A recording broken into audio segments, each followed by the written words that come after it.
Oi, gente, tudo bem? Ah, que bacana. A gente vai começar, na verdade, eu vou só explicar o que é o JDM, e daí a gente vai passar um vídeo de como foi esse ano, lá em Curitiba, e depois a gente começa com testemunhos. Então, explicando para vocês o que é o JDM, né? O JDM, ele é um acampamento que acontece há poucos anos, que eu ia falar muitos anos, a minha mãe já foi, mas há poucos anos minha mãe já foi, é muito jovem. Acontece há alguns anos e vários jovens aqui já foram, então a gente tem, por exemplo, o Muti e a Thaís, que foram como participantes e depois, ano passado, foram como pais. A gente tem o Daniel, que já foi, não teve alguns adultos que, na época que eram jovens, participaram. E como que funciona o JDM, né? Eram 10 dias, mas esse ano foram 12, então são 6 dias de teórico e 6 dias de prático. Nos 6 dias de teórico a gente tem aulas sobre diversos temas e nos 6 dias de prático a gente faz os evangelismos. Os dias de teórico, nesse acampamento, o tema foi o Pai que nos acolhe. Então a gente falou muito sobre paternidade de Deus, sobre a gente se ver como filho, relacionamento de pai com filho, relacionamento de igreja nas casas, de família. A gente vai compartilhar um pouco sobre isso.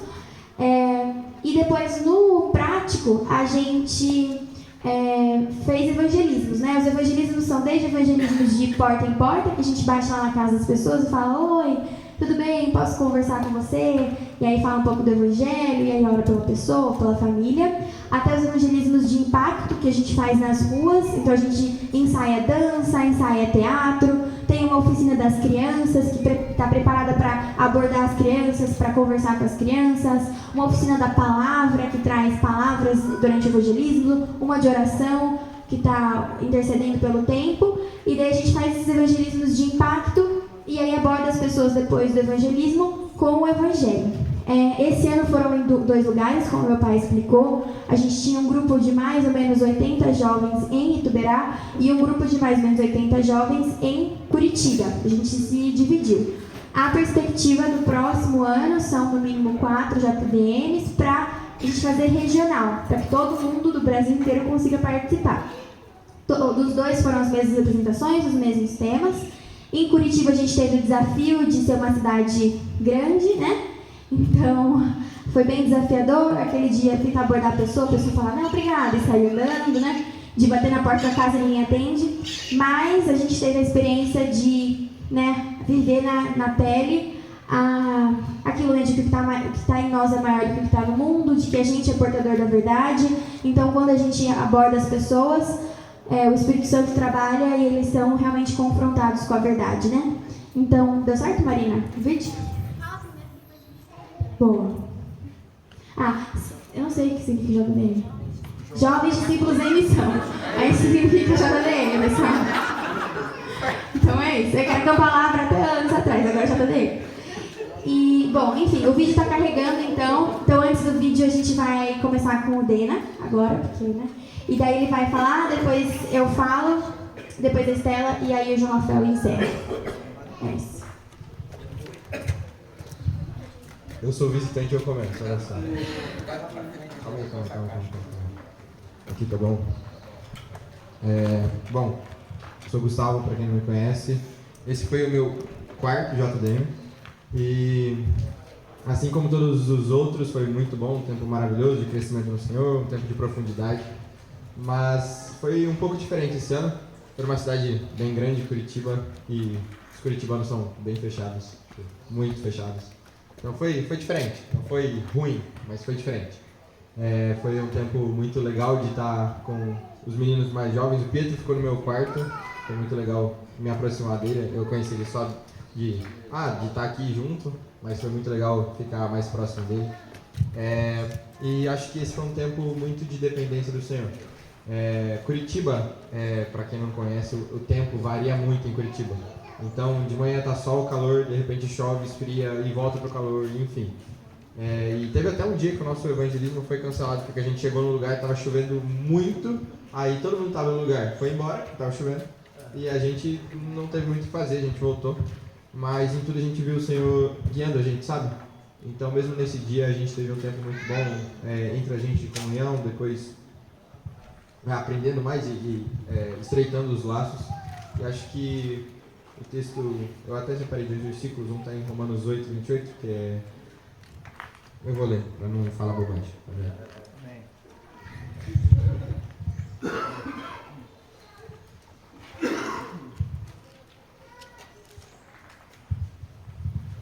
Sabemos que Deus age em todas as coisas para o bem daqueles que o amam, dos que foram chamados de acordo com o seu propósito. Acho que a gente viu muito isso em Curitiba. O Senhor usando cada situação para ensinar a gente, usando cada situação para falar o nosso coração e para mostrar que às vezes os nossos planos podem falhar, mas os planos do Senhor não falham, eles são sempre melhores que os nossos. E em Romanos 12:2, não se amoldem ao padrão desse mundo, mas transformem-se pela renovação da sua mente, para que sejam capazes de experimentar e comprovar a boa, agradável e perfeita vontade de Deus. A gente experimentou isso. A gente experimentou a boa, agradável e perfeita vontade de Deus em Curitiba. Eu acho que isso foi o que mais tocou no meu coração. De que, às vezes, as situações não eram as melhores. Às vezes, eu falo por mim, eu estava desanimado, não queria ser uma pessoa mais de ficar sozinho. Eu não queria muito estar com a galera e estar naquela rotina muito intensa. Eu queria mais ficar na minha. Mas mesmo assim, eu vi a igreja, os meus irmãos me acolhendo. Eu vi o Senhor cuidando de mim. Então acho que esse tempo foi um tempo de falar, de pregar o Evangelho, mas de sentir o cuidado do Senhor, cuidando da gente e cuidando de cada detalhe. Foi um tempo maravilhoso e acho que o Senhor se fez muito presente. Isso é a melhor parte, ver o Senhor é a melhor parte. E é isso. Quem é o próximo? É isso, Sofia. Amém. Ok. Aí depois de uma festa, ela briga entre si pra quem vai ser o último. Ah, tá. Gente, o Gustavo, ele é de Maringá, tá bom? Tá representando aqui os jovens de Maringá. Ele... Isso, filho do Júnior da Miriam, Dena. Os pais deles são presbíteros em Maringá. Isso. Bom, o JDM pra mim também foi muito bom. Esse ano eu fui como obreira, né? Porque já, teoricamente, é meu 6º JDM, só que eu já fui para ajudar. Eu fiquei responsável pelo grupo da dança. A maior parte do grupo da dança eram meninos que não têm vocação para dança, mas Deus foi misericordioso comigo e deu tudo certo. Depois, se vocês procurarem a Isa do Deide, ela tem o vídeo do antes e do depois, provando que é milagre mesmo, né?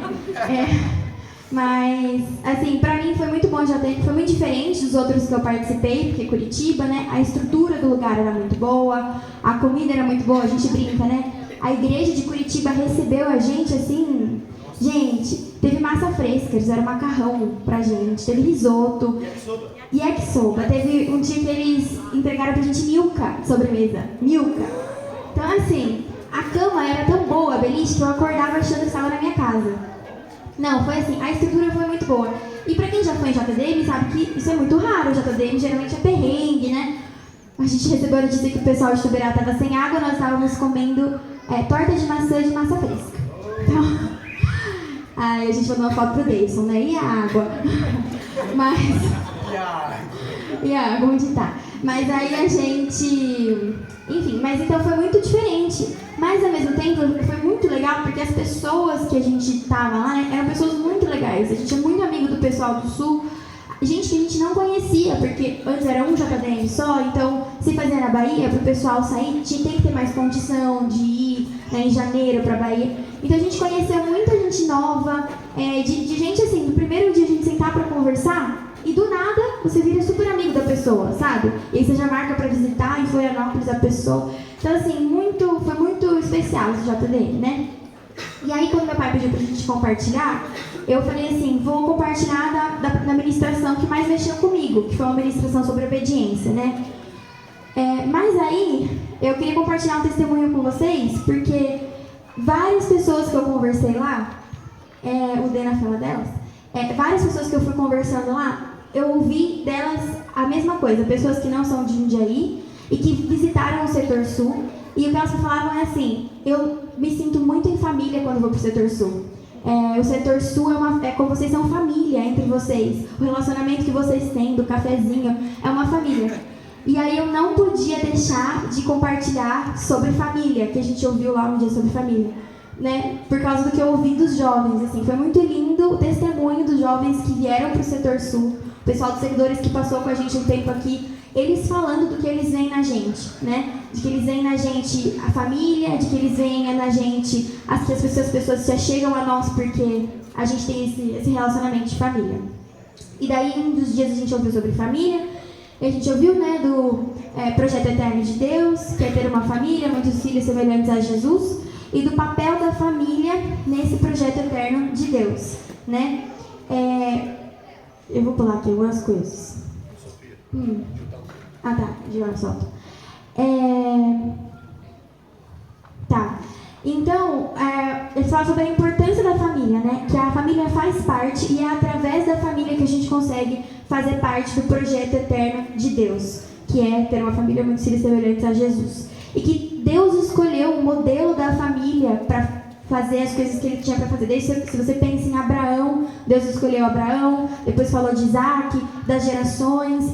Quando a gente fala sobre quem Deus é, a Bíblia usa o modelo da família, né? Fala sobre o Espírito Santo como a mulher ajudadora, Jesus como filho que se submete ao Pai, que honra ao Pai, que obedece, né? Deus como Pai, que é sacerdote, que apresenta, que cuida da família, né? Provedor. Então, assim, o poder que a família tem, isso, a gente pensando nisso, a gente consegue entender o quanto que o diabo tem tentado atacar essa estrutura de família, porque o quanto é importante para nós isso. A gente fala de família, a gente fala da revelação de quem Deus é. E eles falaram sobre isso. Às vezes, como a gente se comporta, como a nossa família se comporta, a gente pode ser revelação de quem Deus é para as pessoas e para as famílias ao nosso redor, né? E daí eles falaram assim, que se a gente se volta para a família, a gente se volta para a essência, né? Cada um com o seu papel, para contribuir, para revelar para as pessoas, para revelar, para ser testemunho no mundo de quem Deus é. Aí, eu queria ler com vocês Gênesis 12, do 1 ao 3. Que fala assim: Ora, o Senhor disse a Abraão: Sai-te da tua terra e da tua parentela e da casa do teu pai, para a terra que eu te mostrarei. E far-te-ei uma grande nação, e abençoar-te-ei, e engrandecerei o teu nome, e tu serás uma bênção. E abençoarei os que te abençoarem, e amaldiçoarei os que te amaldiçoarem. E em ti serão benditas todas as famílias da terra. Deus quer, através da família, abençoar os povos da terra. E o quanto a gente foi abençoado pela decisão de Abraão de deixar a parentela. Até hoje, a obediência de Abraão tem influência na nossa vida, na nossa família, transformou as nossas vidas por aquilo que Abraão fez.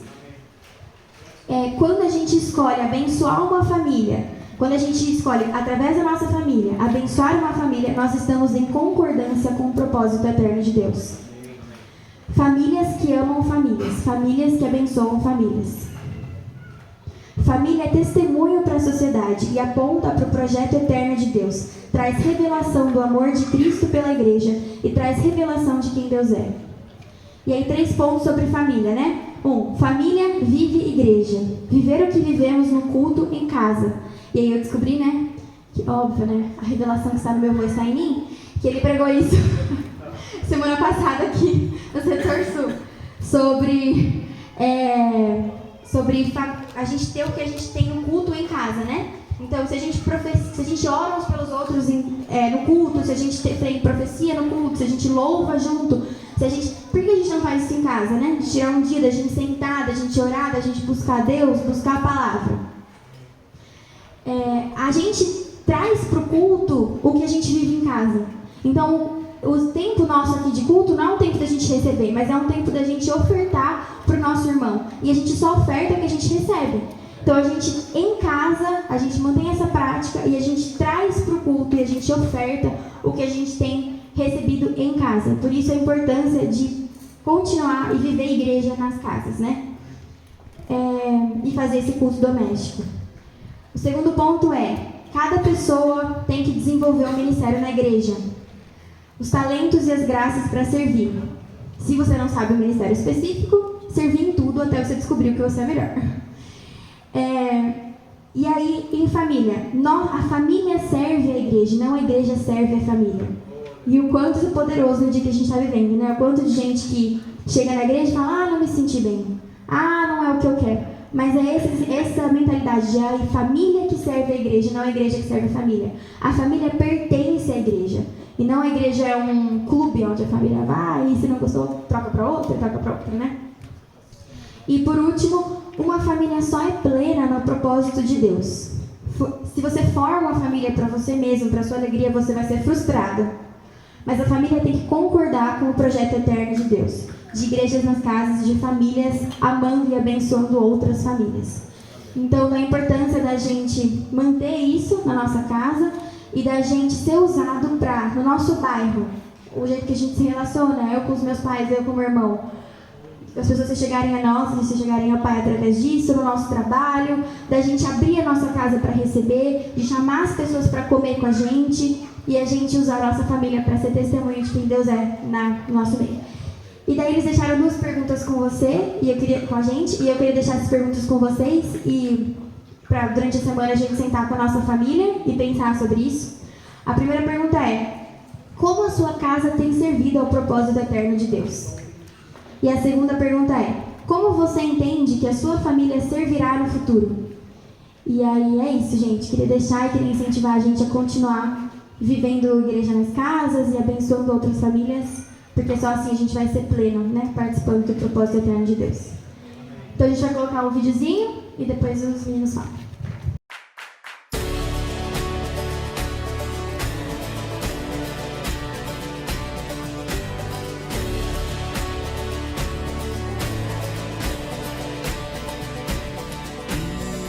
Bom pastor, o pão da vida, a porta pra entrar, ressurreição, videira real, caminho, verdade,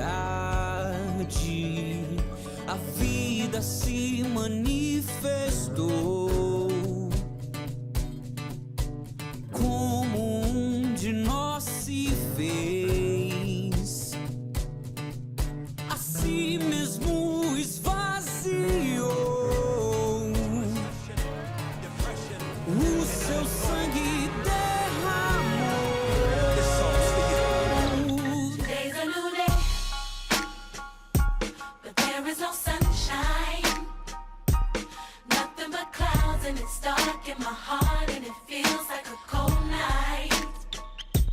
Today's a new day, but where are my blue skies? Where is the love and the joy that you promised me? Tell me it's alright. I'll be honest with you. I almost gave up, but a power that I can't explain fell from heaven like a shower now. When I think how much better I'm gonna be when this is over.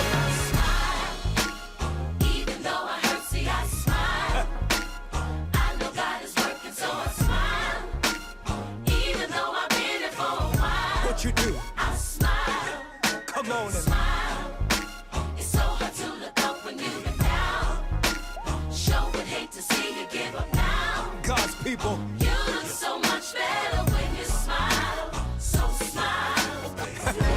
Now every day ain't gonna be perfect, but it still don't mean today don't have purpose. Come on. Today's a new day, but there is no sunshine.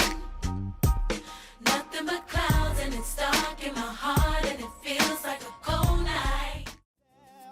Não há ferrolhos, nem portas que se fechem diante da tua voz. Boa tarde, Curitiba!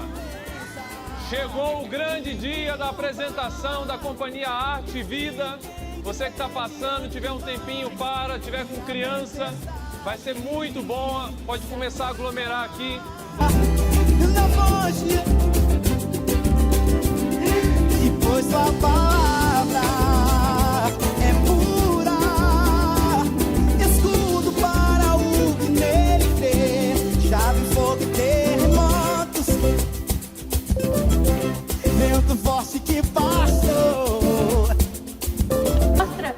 mas Jesus é a luz do mundo, como estamos presos nas trevas, mas o Senhor nos salvou. E Ele veio aqui só para vocês, assim como o sol que nasceu hoje depois de um dia chuvoso. Ele vem aqui brilhar para vocês, para que vocês possam ser redimidos e para que possam ter Jesus como o Senhor da vida de vocês. Eu me sinto tão seguro, aleluia, no teu colo, ó Altíssimo, não há ferrolho, nem portas que se fechem diante da tua voz, não há doença, nem culpa que fiquem de pé diante de nós. Servo sofredor, a luz do mundo, promessa viva que se cumpriu, palavra que nos leva das trevas à luz, a escuridão não venceu.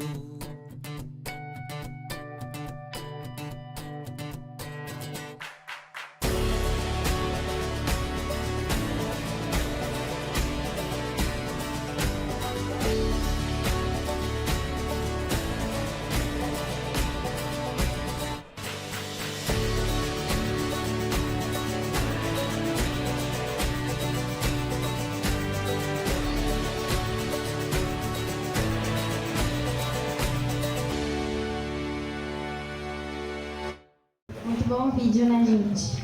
Esses dias foram muito bons, muito diferentes, no caso, né, do que a gente estava acostumado a viver numa palavra. E eu vou contar um testemunho sobre a paternidade, sobre o que eu vivi há um tempo antes de ir para o JDM, e que eu fiquei pensando, nossa, o que eu vou falar, né?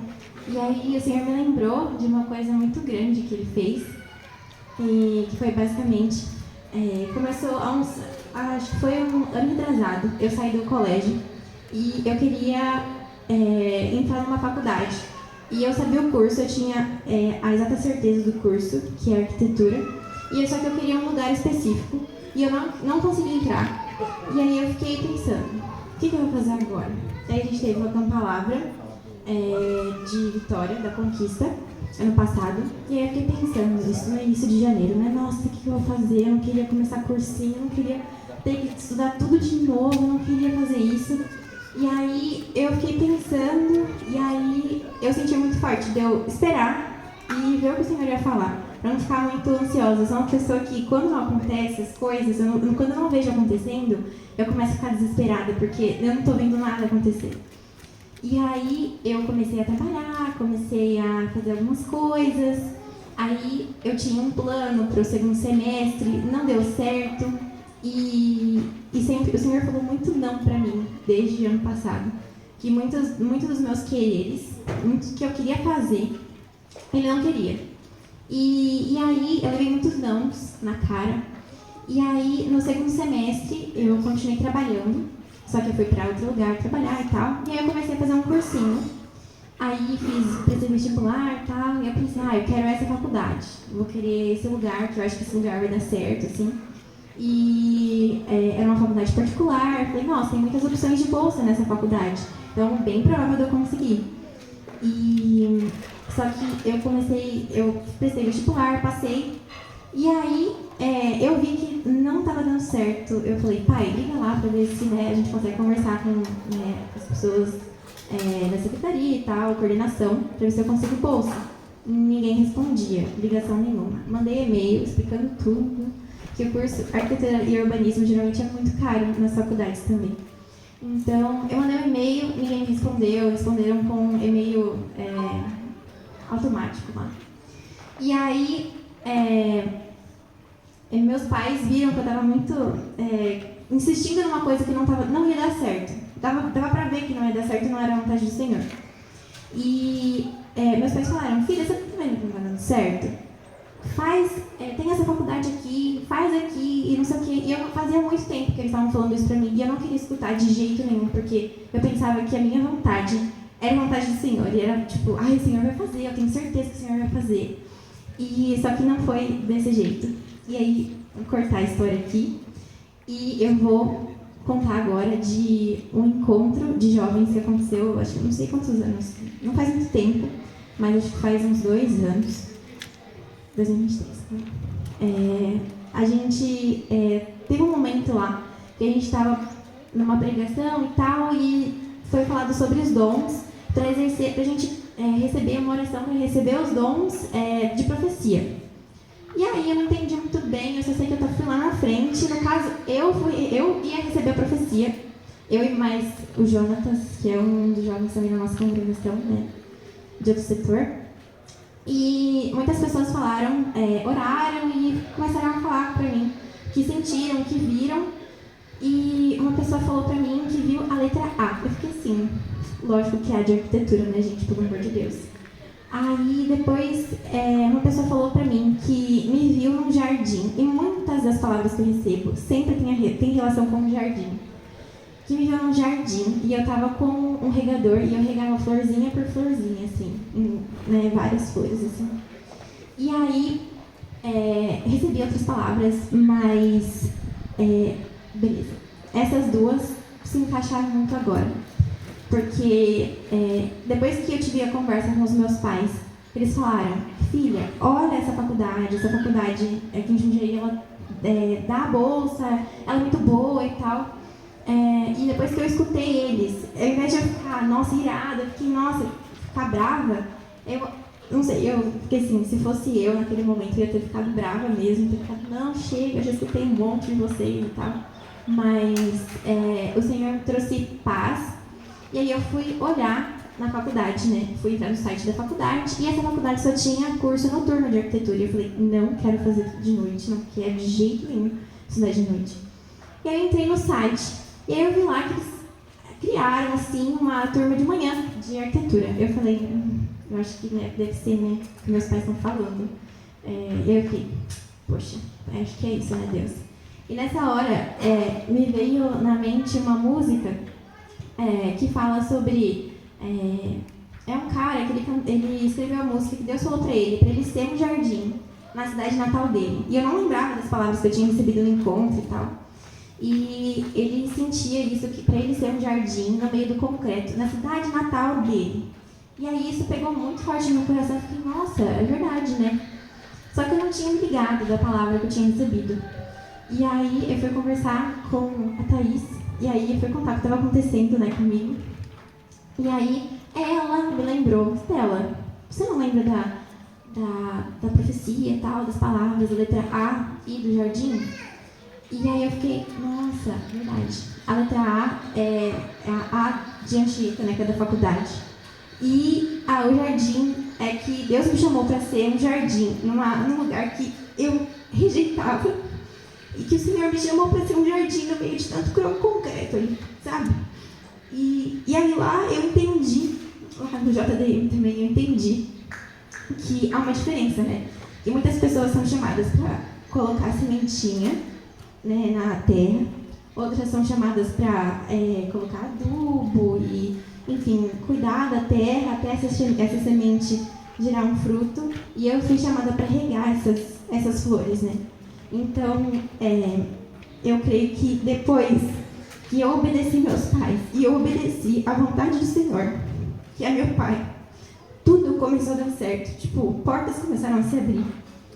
Eu vou começar a estudar agora em fevereiro, dia 11 de fevereiro. Eu estava tirando carta também e no ano passado, no finalzinho, eu consegui passar em todas as provas. Eu consegui um emprego que é online, eu vou conseguir trabalhar de casa, trabalhar e vou estudar. Então, assim, são coisas que o Senhor abençoou, que o Senhor planejou, estava muito fora, né, dos meus planos. Eu sou uma pessoa que ama planejar, tem tudo na cabeça, assim. Mas eu vi que os planos do Senhor eram muito maiores do que eu planejava, do que eu estava pensando, e que é tudo muito certinho, sabe? Cada detalhe se encaixa muito bem. Então, eu vi que realmente, como fala em Êxodo 20, né, 12, honre teu pai e tua mãe, seus dias prolongarão na terra. Meu primeiro mandamento com promessa. Então, honrem o teu pai e tua mãe, honre ao Senhor Jesus, que os seus dias prolongarão na terra e que a vontade dele vai começar a ser feita na vida de vocês. Amém.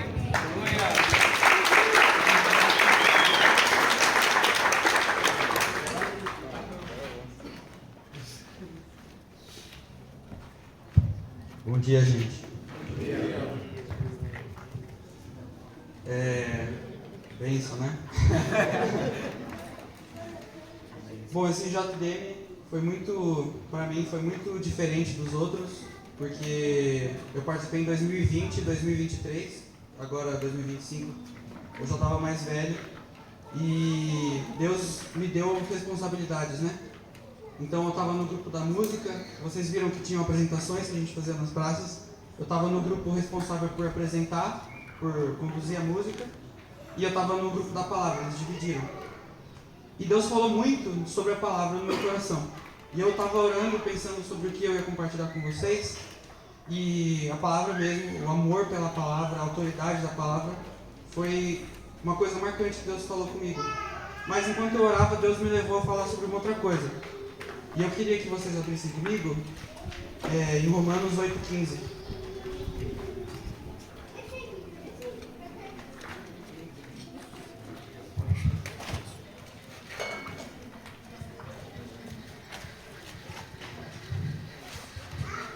E só antes de eu começar, tem vou só explicar isso aqui, né? A gente recebe uma aliança no final do encontro, que representa... eu vou explicar porque só tem eu e Gustavo, né? Daí de repente vocês acharem alguma coisa, melhor explicar. A gente recebe essa aliança no final do acampamento do JDM, que representa uma aliança que a gente faz com Jesus, de nos guardar em santidade e nos guardar para um relacionamento futuro. Então, essa aliança que a gente recebe, né? Deixa eu explicar. Não, as meninas recebem, mas é que elas não usam. Mas, quem pode ler, por favor? Romanos 8,15.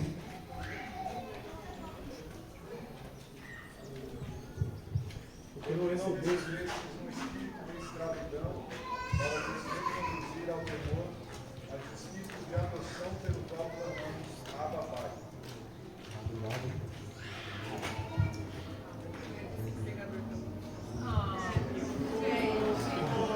Eu vou ficar aqui por mais 5 minutos.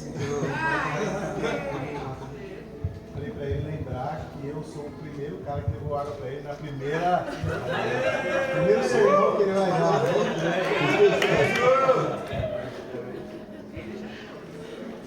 Mas esse texto de Romanos 8 foi o texto tema do nosso JDM. E Deus estava falando muito comigo sobre esse espírito de escravidão. E o espírito que nos afilia, e por meio disso nós podemos clamar a Deus como Abba, Pai. Abba é como se fosse o som que um recém-nascido faz quando ele quer chamar a atenção do pai. Tipo, sabe, um bebê falando Abba. Falando sem pronúncia nenhuma, mas esse relacionamento íntimo de um bebê recém-nascido que confia no pai e quer só chamar o pai. E assim, por mais que eu estivesse junto com irmãos que tinham histórias muito complicadas, irmãos que cresceram sem pais, irmãos que foram abandonados. Tinha um amigo meu de Cascavel, os pais se divorciaram, ele com 11 anos já era viciado em maconha e em bebidas alcoólicas, e com 15 anos ele viu o pai dele morrer na frente dele por causa do álcool. E para mim sempre foi muito difícil ver a paternidade, porque eu sempre tive um pai muito bom. Assim, eu via irmãos com uma história, eu via irmãos com histórias muito difíceis e falava assim, poxa, esse cara precisa mesmo de oração, graças a Deus eu tenho um pai. Mas Deus estava me mostrando que mesmo dentro de uma família estruturada, dentro de uma família que tinha todo o ambiente possível de eu crescer, mesmo assim a minha visão podia ser desviada. E eu queria ler um texto do filho pródigo, que está em Lucas 15. Acho que todos conhecem, né? A gente pode deixar aí aberto. Todos conhecem o texto do filho pródigo, que é o filho, para quem não conhece, é um filho... Tinham 2 irmãos. Um filho, um dia, decidiu que queria sair da casa do pai. E ele pede para o pai a herança. Fala, pai, então, eu vou sair da tua casa, eu quero que você me dê dinheiro, adianta a sua herança e eu vou aproveitar a vida. E a história vai falando que ele vai por uma terra distante, aproveita, mas chega um determinado momento que o dinheiro acaba, ele está sem comida, chega até o ponto que ele se junta e vai comer a comida junto com os porcos. Isso, para a cultura deles, né, dos judeus, era uma coisa super escandalosa, porque o porco é um animal impuro, eles não vivem no mesmo ambiente que porcos. Então, para eles chegar nesse nível, porque ele estava num desespero, assim, nível da morte mesmo. E daí ele se lembra que o pai dele, na casa do pai dele, até os servos eram bem alimentados, os servos dele estavam em boas condições. E ele se lembra do pai e retorna ao pai. E ele é recebido pelo pai. O pai, quando vê ele à distância, sai correndo. Isso também já é uma representação do amor do pai, porque na cultura deles, um senhor sair correndo assim, em direção ao filho que estava sujo, estava corrompido, já era uma coisa tremenda. Ele coloca sandálias que representam que o filho não é servo, porque os servos andavam descalço. Ele deu um anel para o filho que representa a autoridade do pai, que usava o anel para carimbar as cartas. Então, mostrava como o pai recebia esse filho perdido. E eu não me via muito nesse filho, porque eu cresci num lar cristão, meu pai sempre ouvi de Jesus. Mas Deus me levou a olhar para esse irmão mais velho. E em Lucas 15, eu queria que a gente lesse o versículo 25. A partir do versículo 25, que diz: E o seu filho mais velho estava no campo, e quando veio e chegou perto de casa, ouviu a música e as danças. E chamando um dos servos, perguntou-lhe que era aquilo. E ele lhe disse: Veio teu irmão, e teu pai matou o bezerro cevado, porque o recebeu são e salvo. Mas ele se indignou e não queria entrar. E saindo seu pai, rogava-lhe com estresse, rogava-lhe que entrasse com ele. Mas respondendo ele, disse ao pai: Eis que te sirvo há tantos anos, sem nunca transgredir teu mandamento, e nunca me deste um cabrito para me alegrar-me os meus amigos. Vindo, porém, este teu filho, que desperdiçou os teus bens com as meretrizes, mataste o bezerro cevado. E ele lhe disse: Filho, tu sempre estás comigo, e todas as minhas coisas são tuas. Mas era justo alegrarmos-nos e folgarmos, porque este teu irmão estava morto e reviveu, e tinha se perdido e achou-se. Esse texto mostra a indignação do filho mais velho, vendo que o pai recebeu o filho mais novo, mesmo ele desperdiçando a herança do pai. Assim, você pedir a herança do seu pai é a mesma coisa que você considerar ele como morto, né? Você dizer: pai, eu quero receber minha herança, é a mesma coisa que falar: pai, você está morto para mim, eu não quero nada com você, eu vou lá. Então ele foi recebido de volta, e Deus me mostrou que muitas vezes eu ajo como esse irmão mais velho. E o que falta para esse irmão mais velho é mesmo esse espírito de filho mesmo. Muitas vezes a gente se comporta na casa do pai como servo. O Deide estava pregando na primeira ministração que a gente teve. O Deide falou quem é Deus, e ele começou falando sobre esse versículo de Romanos, falando como nós somos filhos, como nós fomos feitos filhos e não servos. E a diferença entre um filho e um servo é que um filho conhece o pai. O filho, como o irmão mais velho não sabia, um filho sabe que todas as coisas que o pai tem são dele. Um servo não. Um servo faz as coisas e ele baseia o relacionamento por desempenho. E eu parei para refletir assim: o quanto do meu relacionamento com Deus tem sido baseado no meu desempenho. Sabe, eu acho que eu queria abrir isso com vocês. Deus me falou para conversar isso com vocês. Porque assim, quantos de nós estamos chegando a Deus em dias que a gente leu a Bíblia, em dias que a gente fez uma oração, mas em dias que a gente pecou, em dia que a gente fez uma coisa não legal, a gente se afasta de Deus. Isso precisa ser mudado, porque isso não é um comportamento de filho. Isso é um comportamento de servo. O servo, quando faz besteira, ele vai ficar longe. Mas o filho, ele é amado, independente do seu desempenho. Isso foi o que marcou meu coração. E... meu caderno.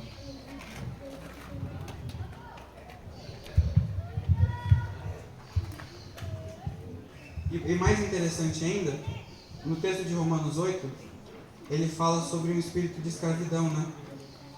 E a gente, num contexto que a gente vive hoje, é difícil ver a gente como escravos.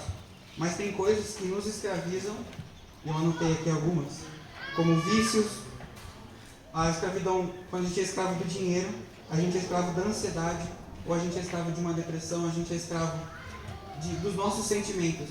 E tem um negócio que o Leite fala muito, que um filho, ele não se baseia o relacionamento dele com o pai pelos sentimentos dele.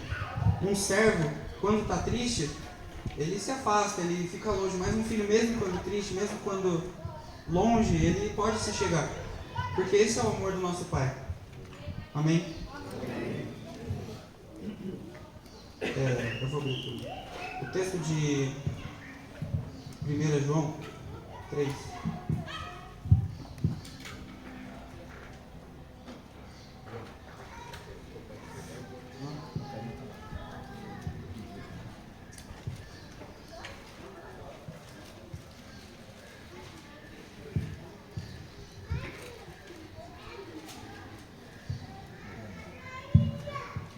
O texto de 1 João 3:1 diz assim: Vede quão grande amor nos tem concedido o Pai, que fôssemos chamados filhos de Deus. Por isso o mundo não nos conhece, porque não conhece a Ele. Amados, agora somos filhos de Deus, e ainda não é manifestado o que havemos de ser, mas sabemos que quando Ele se manifestar, seremos semelhantes a Ele, porque assim como é, o veremos. Quando a gente quer aprender alguma coisa, se eu quero aprender a ser um mecânico, o melhor jeito de eu aprender é passar uns dias com o Everton, na mecânica dele. Se eu quero aprender a ser filho, eu tenho que andar com Jesus. E esse espírito de filiação vai ser manifesto em nós, e a gente vai, por meio desse espírito, poder clamar ao Pai. Esse espírito que clama como Abba, Pai. E isso que Deus tem falado, assim, Deus tem me tirado dessa mente que meu desempenho importa, sabe? Meu desempenho não importa, porque o que está em mim é o que me faz fazer as coisas boas, sabe? Se eu me baseio no meu desempenho, eu vou estar perdido, porque eu faço coisa ruim, eu sou ruim, eu não faço coisa boa por mim. E Deus tem me chamado para ser filho e experimentar das coisas boas que Ele faz na minha vida, através da minha vida.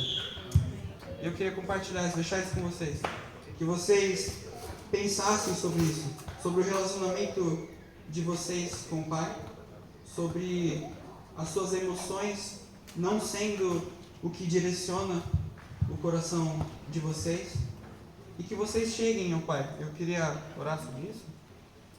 Amém? Pode fechar seus olhos. Antes de você orar. Pode abrir seus olhos. Nós vamos orar assim. Eu estava ali no meu cantinho, né? Absorvendo, né? Tudo isso está falando, mas Deus falou no coração que tem pessoas nessa manhã que estão com dificuldade de ver o Senhor como Pai, de um relacionamento com o Pai. E nós acho que nós deveríamos orar uns pelos outros nesse sentido. Não sei se você está tendo essa dificuldade de chegar ao Senhor, de sentir a Ele como Pai, né? Um Senhor muito distante, uma pessoa que é dura, ou que talvez você tenha tido dificuldade com o próprio Pai. Hoje Moisés estava conversando sobre isso, né? E a gente percebe, muitos tiveram problemas com o Pai, e tem dificuldade de ter um relacionamento com Deus como Pai. Mas eu creio que nessa manhã, né, o Senhor, não só nessa manhã, mas o Senhor tem falado sobre paternidade, tem falado sobre família. Eu acho que seria bom orarmos, se você está tendo dificuldade de se aproximar do Senhor como Pai, mas assim, de repente está no seu coração só essa intensidade de resultados. Hoje eu não fui bem, então eu estou longe de Deus. Hoje fui bem, fui legalzinho, então estou próximo de Deus. Eu queria convidar vocês. Amém. E eu acho que também, eu estava falando isso, mas é muito difícil às vezes você não enxergar o seu relacionamento com o seu pai, porque você tem um relacionamento bom com o seu pai terreno. Às vezes você sempre fez as coisas certas, como o filho mais velho dessa história, e você não se enxerga como filho. Então eu queria, mesmo que você às vezes não ache que você tem um relacionamento com Deus, um relacionamento bom com Deus, que você orasse e colocasse isso, porque é muito fácil, a nossa visão tá distorcida. Às vezes a gente pensa que só quem teve uma vida super difícil sofre com isso, mas Deus pode falar mesmo quando a gente acha que estamos bem, né? Fala, Tânia. Acho que a questão não é a paternidade, Deus é pai, a questão é eu sou filha. Sim. Entendeu? Eu me sinto e eu sou. Porque Deus é pai. Né? Deus é pai. Isso é imutável. A questão é essa. Você tem essa. Está com dificuldade de ter compreensão que você é filho? Então vamos mudar. É só um detalhe. Essa buzina é de um Fiesta preto. Se alguém puder ir lá ver o que está acontecendo, está buzinando toda hora. Vamos orar. Então, junta aí com o teu irmão. Nós temos jovens aqui. Se você quiser essa oração, levanta sua mão. Esses jovens estão para cá. Tem uma graça sobre eles. Levanta a mão. A gente vai orar com vocês, ou eles vão orar com vocês. Olha aí. Olha aí com essas pessoas que estão precisando disso. Fecha os seus olhos nessa manhã. Fica com sua mão erguida aí, que esses jovens aí vão orar com você. Eu queria só também, aqui sei que tem muita informação, mas deixa o Espírito Santo ministrar o coração de vocês, principalmente sobre o que a Tânia falou agora, né? Achei muito interessante isso. E aí eu me lembrei do texto que está em Romanos 8:15, que diz que, porque não recebemos o espírito de escravidão, para outra vez estardes em temor, mas recebemos o espírito de adoção. Nós recebemos o espírito de adoção, pelo qual clamamos Abba Pai. Amém? Amém. Feche seus olhos. Junta aí com teu irmão nessa manhã. Deixa o Senhor falar com vocês. Amém, Senhor. Jesus, muito obrigado, porque o Senhor nos comprou, Senhor, e o Senhor nos fez como filhos na casa do Teu Pai. Muito obrigado, Deus, porque o Senhor é o nosso Pai, porque o Senhor quer ser o nosso Pai.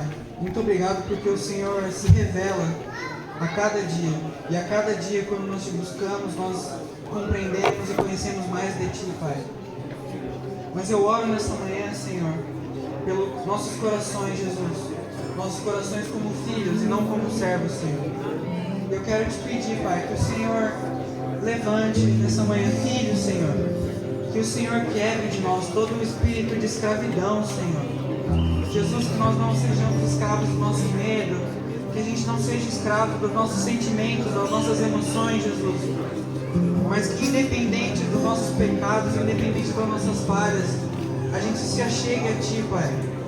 Que o nosso coração esteja entregue, Pai, aos Teus pés. E que o Senhor nos leve a estarmos diariamente experimentando a Tua paternidade, Senhor. Que independente da nossa história, Jesus, independente do nosso passado, que o Senhor se manifeste como Pai de nossos corações. Em nome de Jesus, Senhor. Em nome de Jesus.